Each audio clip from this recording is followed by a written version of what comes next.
Assalomu alaykum aziz o'quvchilar. Bugun navbatdagi laboratoriya ishini bajarib ko'ramiz.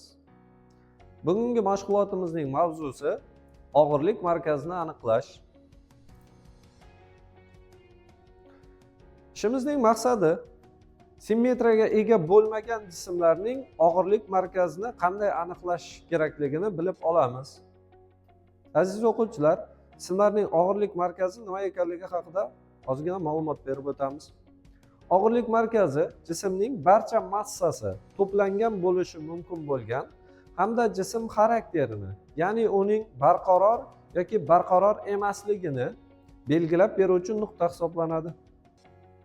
Navbatdagi rasmda ikkita jism ko'rsatilgan.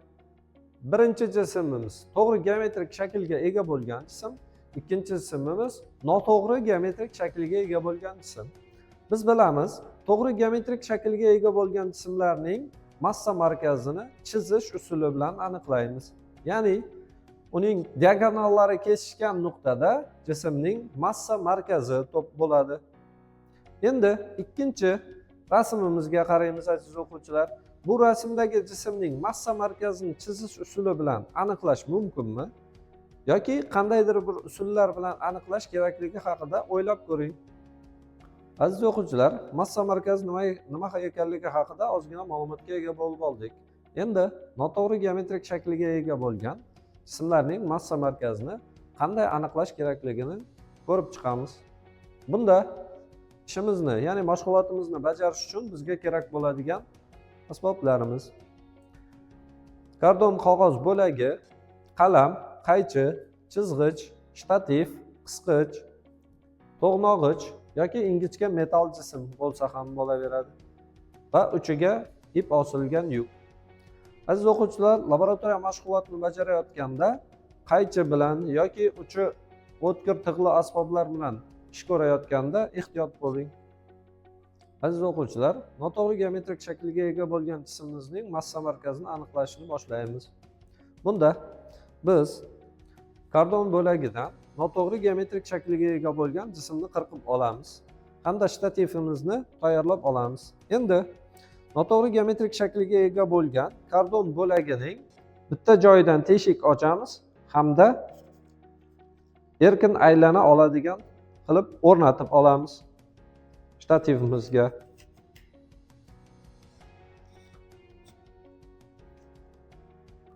Karton bo'lagimizni shtativga ilib olgandan keyin ikkinchi shtativimizga ipga yuk osib olamiz hamda ipning bir uchini karton bo'lagimiz erkin aylana oladigan nuqtasiga qo'yib olamiz hamda ikkinchisi erkin osilib turishi kerak.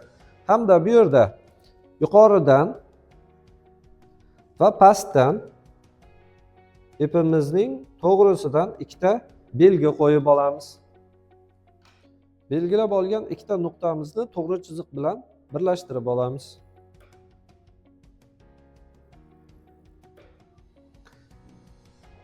Chizig'imizni chizib oldik.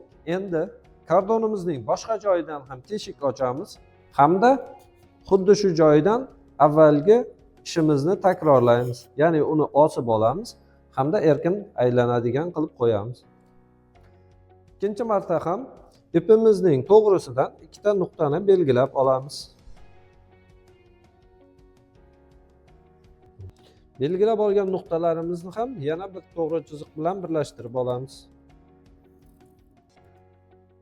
Karton bo'lagidan uchinchi joyidan ham boshqa bir joydan teshik ochib olamiz hamda uni shtativga ilib olamiz.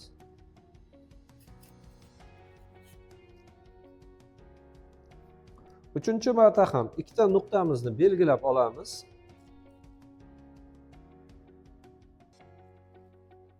Va ularni to'g'ri chiziq bilan yana birlashtirib olamiz. Uchinchi ikkita nuqtamizni ham birlashtirib olamiz.